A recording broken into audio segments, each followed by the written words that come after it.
Hello, everyone. First of all, I wanted to thank you all for joining us today for this new RLIS Cadre. And we definitely appreciate you setting aside time from your busy schedule to learn how you can make your Title V program operate more effectively. Please do mute your mics and turn off your cameras, as this will allow for optimal presentation if you haven't yet. First of all, we're going to introduce ourselves. I'm Shoshana Williams, and I provide technical assistance for Titles 1 and 5. And I'm Erin Suddeth, and I'm the branch manager for the Title I Part A Support and Improvement branch, and Title V is within that branch. And I don't, our assistant director, David Malonti, might hop on at some point, but I know he had another meeting right now, so he's not with us at the moment.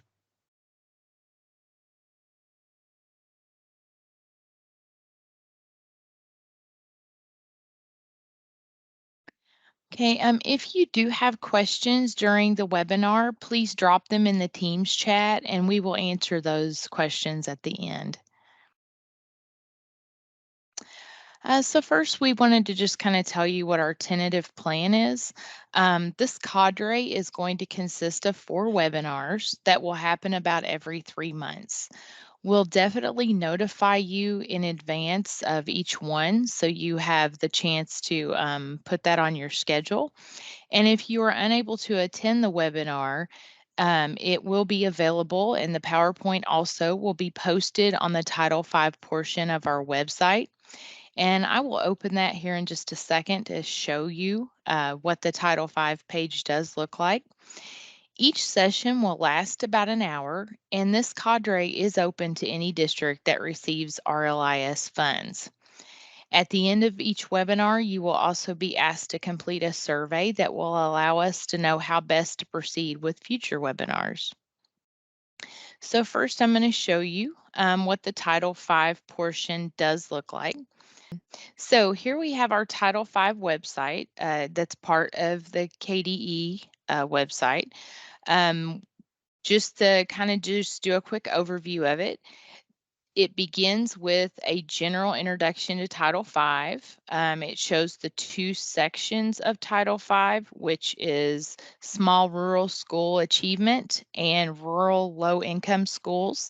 And then it talks about each of those separately. It also has links right here in the RLIS section of the programs that are supported by Title V. If you want to learn more about those to make sure that you are using the funds in an allowable way. At the bottom is my contact information if you need to contact me. And then here on the side, we have our related resources. Those are actually going to be part of the PowerPoint as well for you to click on. And then coming soon, there will be another section right below the related resources that will have the webinars and PowerPoints posted. So after we looked at the results of that initial survey that we sent out to all of you, and we do appreciate you completing that, I did notice some trends. The majority of you are experienced Title V coordinators. Also, you coordinate Titles 1, 3, and 4, and you plan to support your Title I program with your funds. The majority of you also said that you were interested in the strategic use of funds, allowability. Hang on just a second. I think we're having a PowerPoint issue. It's still on the title slide, I think. Okay. Is it correct now? I'm only seeing the title slide. Okay. Well, let me just I can try move again. them forward for you. Okay, thank you.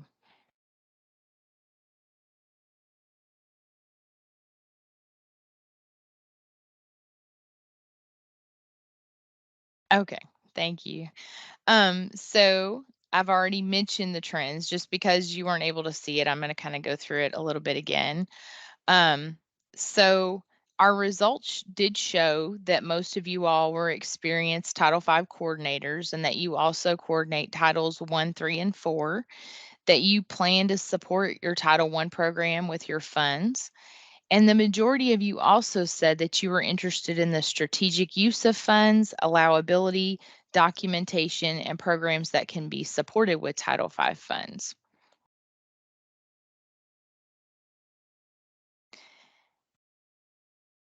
Okay, first I'm going to start with the part or just tell you a general overview of Title V.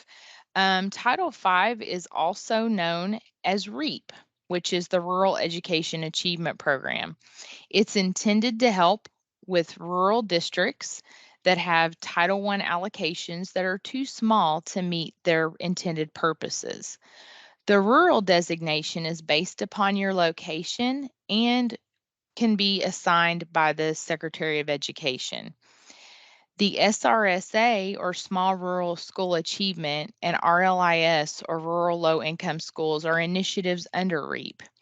I'm going to be providing lots of helpful links for those of you that are new to Title V or those of you that want to deepen your knowledge base.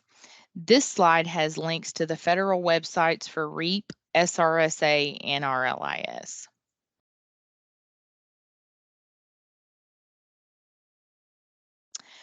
First, I'm going to talk about SRSA, that part of REAP. The purpose of SRSA is to improve student academic achievement. Districts must be both small and rural. A district can be eligible for both RLIS and SRSA, and then they must choose the program that they would like based upon what best meets the needs of their program. If you choose SRSA and submit an application, then you can no longer choose to participate in RLIS for that fiscal year. And SRSA is administered directly by the U.S. Department of Education and not KDE.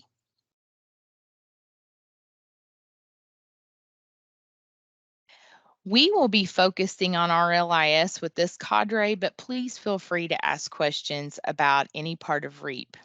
From this point forward, I will be using the terms RLIS and Title V interchangeably.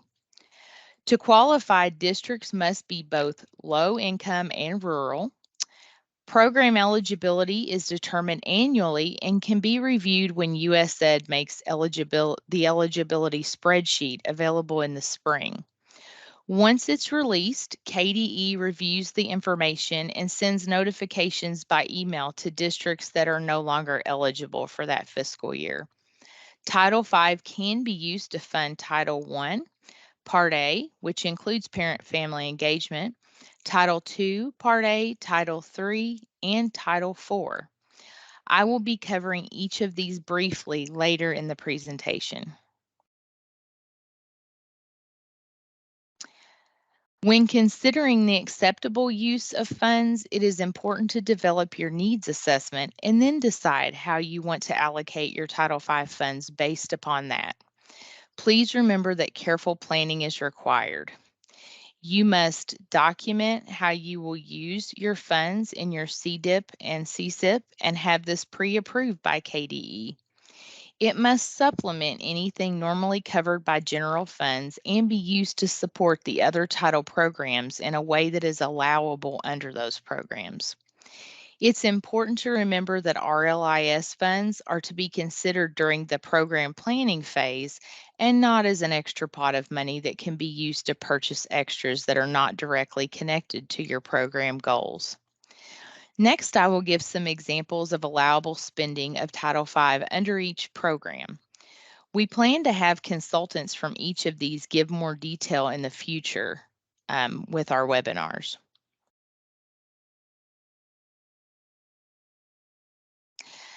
The examples I'm about to present are not an exhaustive list of options, but are intended to show the intent of each title program.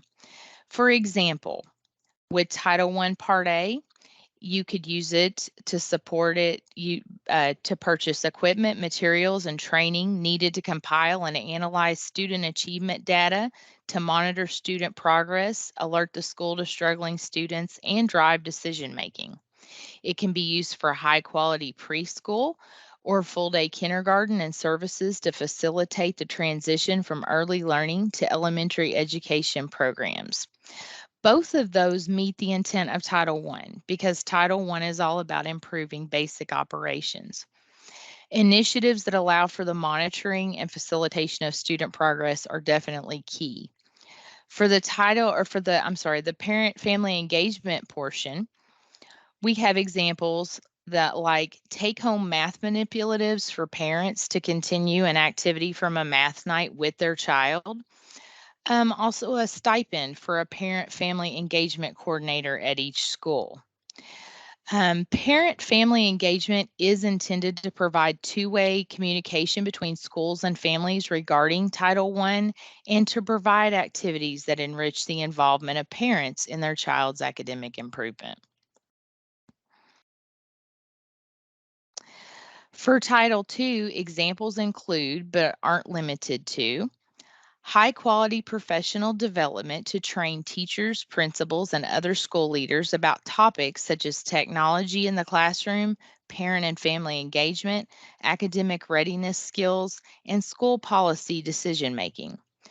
Professional development for school leaders to integrate academic content, career and technical education, and work based learning in order to prepare students for post secondary education in the workforce.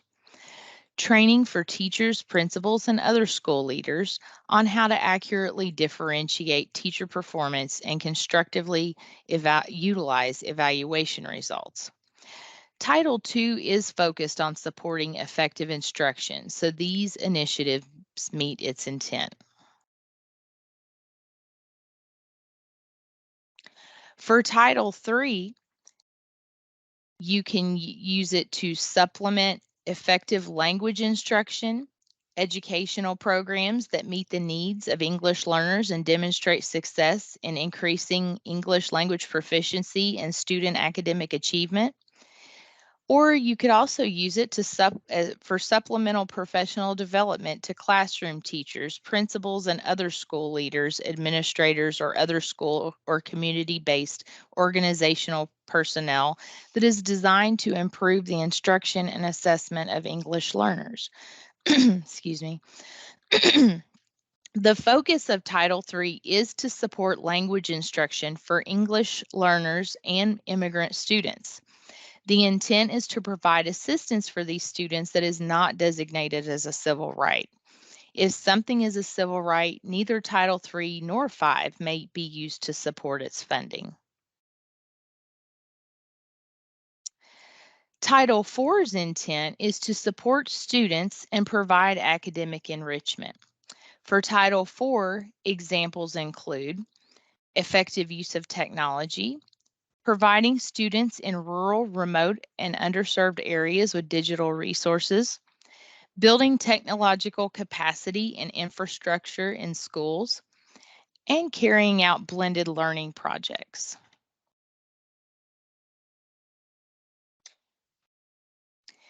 There are several general requirements for RLIS funds.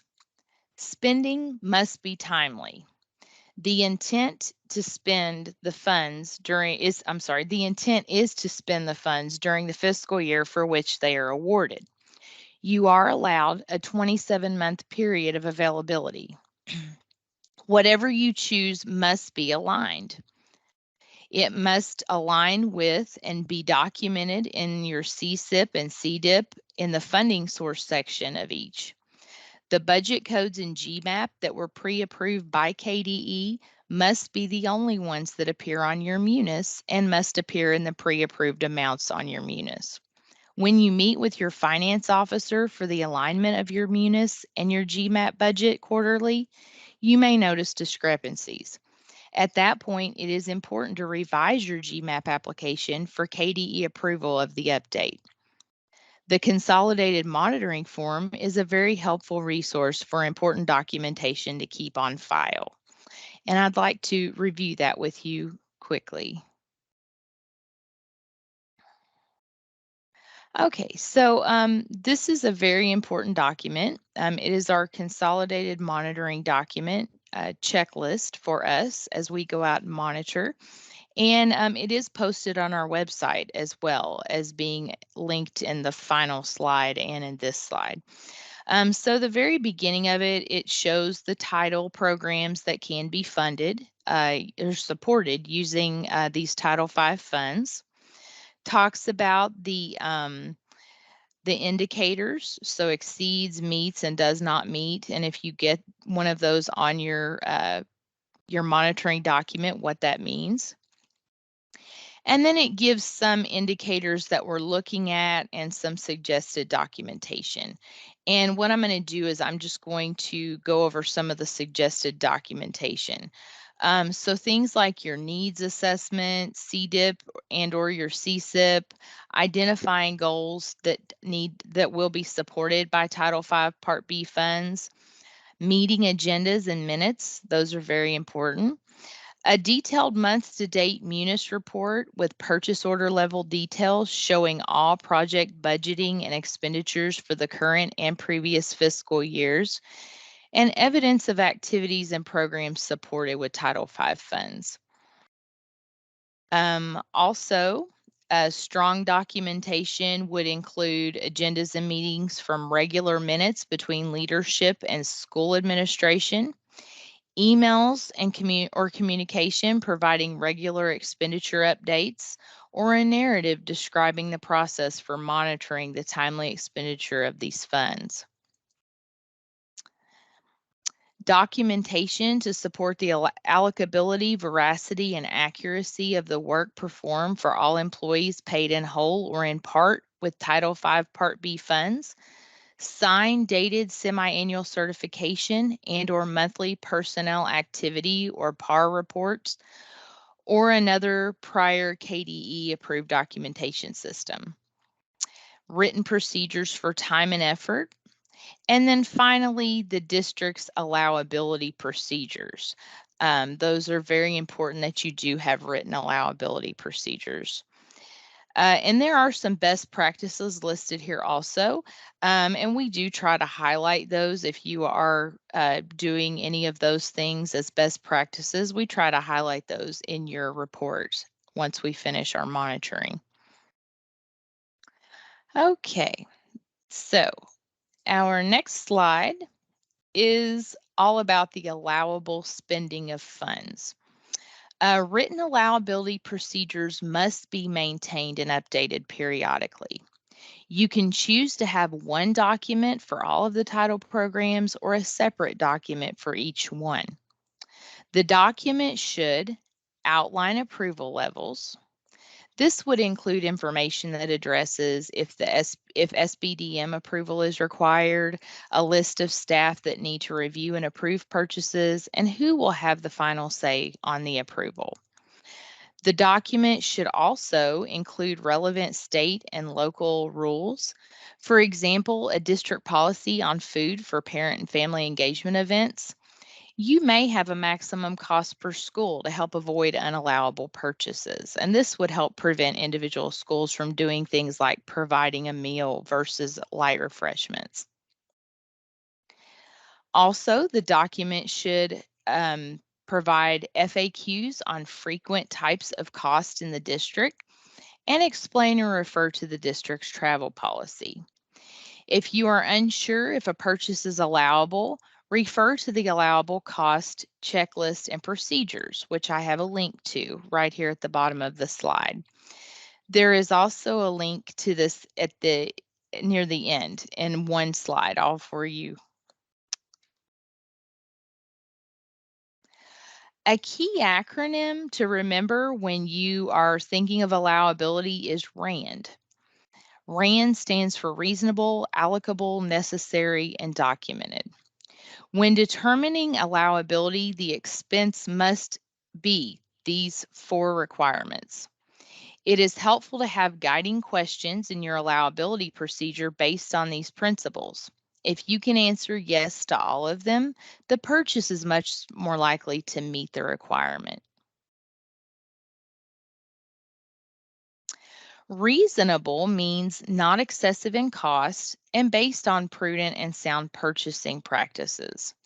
Here are a few example guiding questions for a reasonable purchase.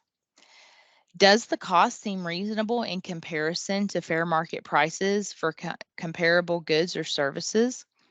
Does the expenditure help to target the purpose of the grant? Would a prudent person agree that the item is reasonable? Did the district follow its purchasing or procurement procedures?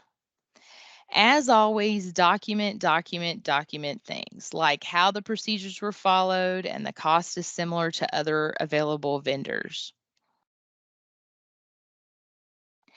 Allocable refers to whether the cost benefits the program, is distributed proportionately, is allowable, and meets the program intent. Example guiding questions include, is the cost incurred specifically for the title program? Does the cost meet the intent of the title program? If costs are shared with another program, is that program's portion incurred proportionately? Is the purchase supported by the funding matrix, which is located on our website, and or allowable munis codes in GMAP? If your GMAP application is approved, that is a documentation source. Another good source is demonstrating that the purchase is allowable and supported by the program.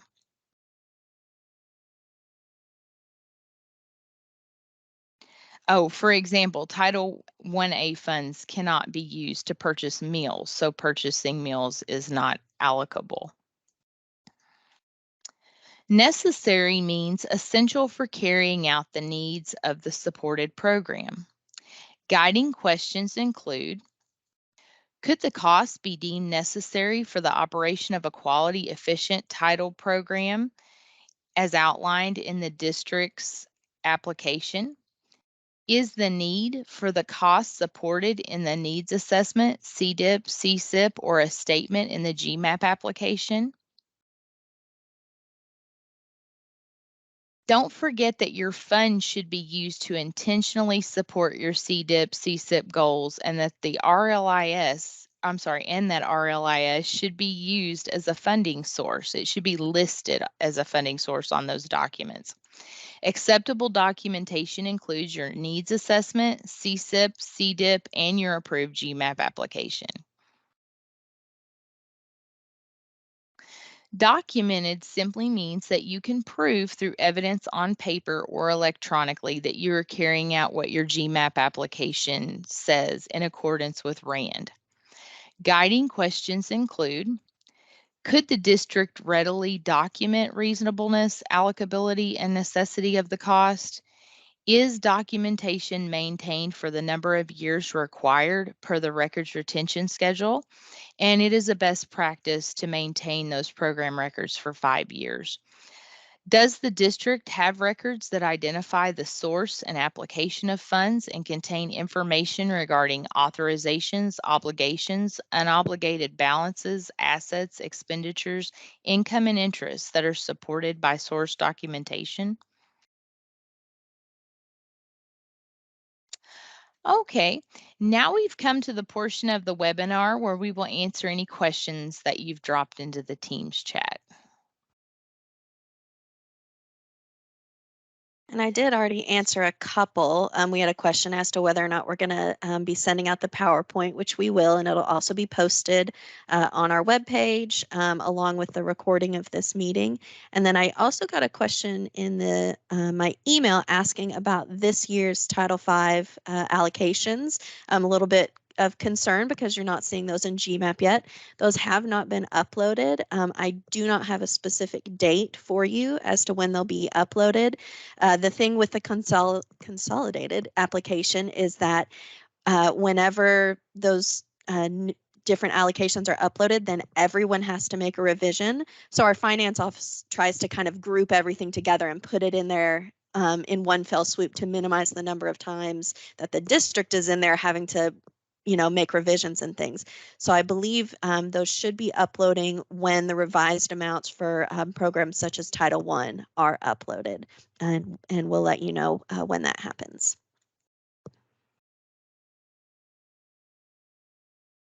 Okay, thank you, Erin.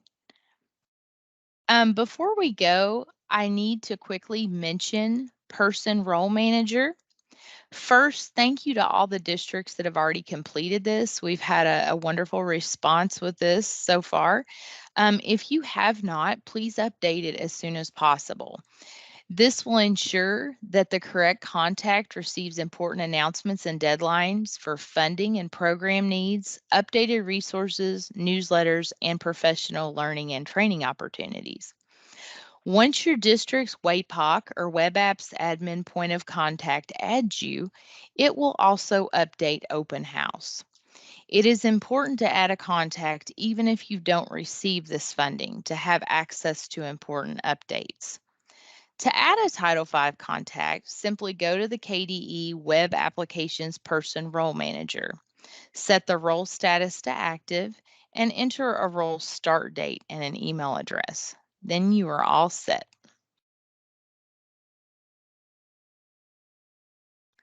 And this is that slide I was talking about. All of those helpful resources that were mentioned are actually all on this one slide, so you don't have to fish back through the presentation. And again, I believe they are also all available on our Title V portion of the KDE website. And then lastly, my contact information. Again, I'm Shoshana Williams, and I do help with Titles I, and I am the main person for Title V as well. So if you ever have questions, and lots of you have already reached out to me, please email me, please call me. I love to help people. I'm always here to help. So, and we truly do appreciate your time. We know your time is valuable, so looks like unless Erin has anything to add, looks like we are all finished with today's webinar. And again, that will be posted shortly on our Title V portion of our website. Oh, the survey. Yes, thank you, Erin. Yes, I do have a link to the survey. Let's see.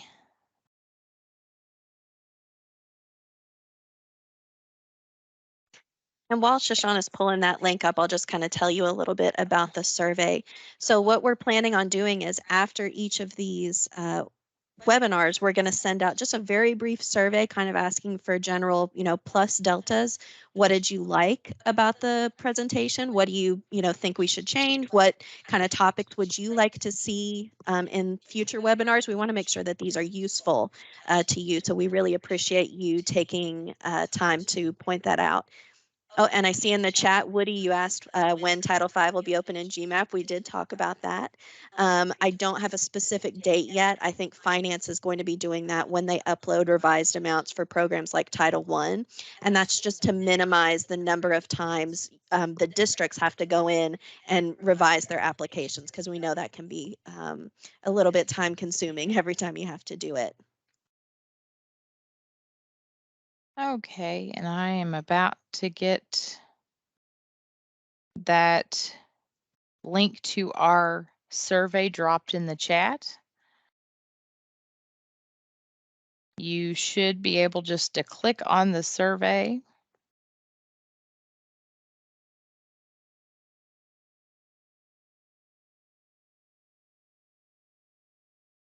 And again, we really appreciate you filling that out, completing it, because it allows us to know how to make these as helpful for you as needed. Okay, well, did you have anything else to add, Erin? I do see another question about tentative allocation published for Title V allocations. We don't have anything like that. I think, let's see, the tentative one would be probably in USED's eligibility spreadsheet when that goes out. Other than that, I don't think there's anything else for that, but I can find that we can find that link to the eligibility spreadsheet and send that to you, and that'll give you an idea of I believe the tentative allocations are on there. Okay. And that's all I have. Okay, well, thank you again for joining us. We appreciate you joining us, and I will be sending out an invitation to the next webinar, which will occur in about the next 3 months. Thank you all and have a great day.